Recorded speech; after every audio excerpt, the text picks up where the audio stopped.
2004, U.S. Navy pilots encountered something during a routine training mission that still has no explanation.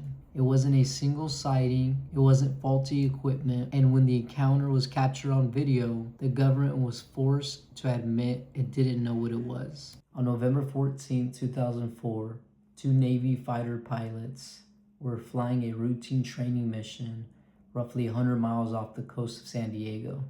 Nothing out of the ordinary. Then the USS Princeton's radar officer called in. Training was suspended. The pilots were given new coordinates and instructed to divert for a real-world task. From that moment, the day stopped feeling routine. For more than a week, something unusual had been happening aboard the USS Princeton, and no one could make it stop. Kevin Day, the ship's senior radar operator, had been tracking dozens, sometimes hundreds, of unexplained contacts. These objects would appear at altitudes above 80,000 feet, then drop rapidly toward the ocean before stopping abruptly and hovering.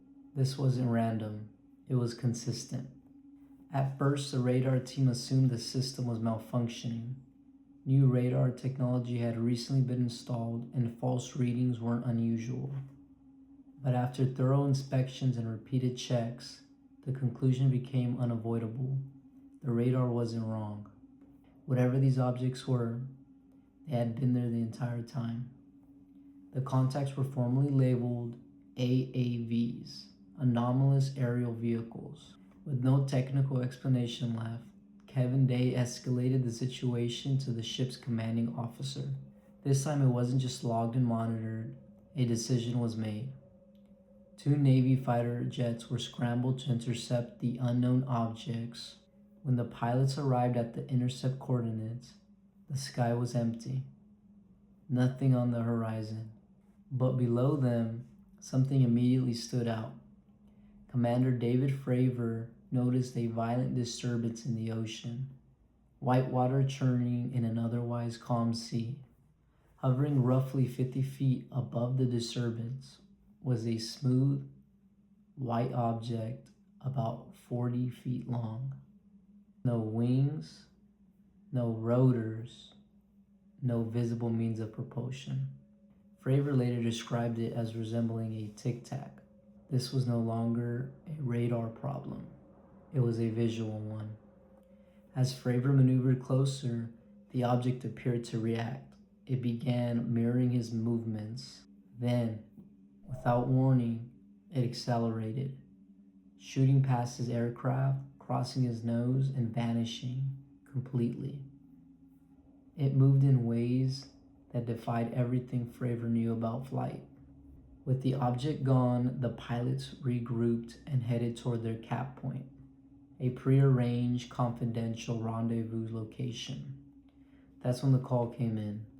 The object had reappeared, already waiting at the cap point, a location known only to the pilots and radar crew. Additional Navy jets were scrambled.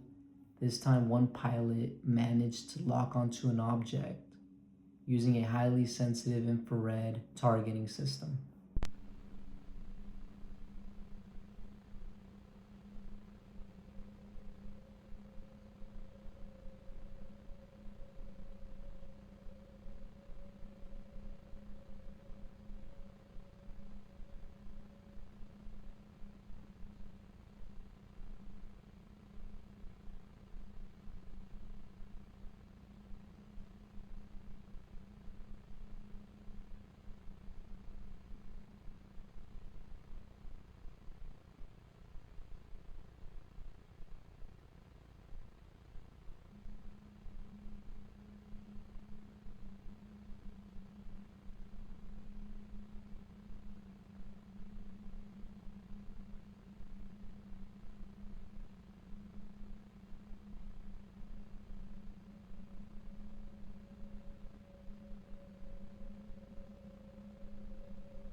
The footage captured that day would later become one of the most compelling recordings of an unidentified aerial phenomena ever released.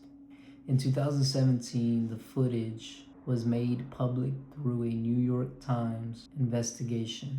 The article revealed the existence of a Pentagon program called ATIP, the Advanced Aerospace Threat Identification Program, dedicated to studying encounters just like this. For the first time, the US government openly acknowledged that its pilots had encountered objects it could not explain.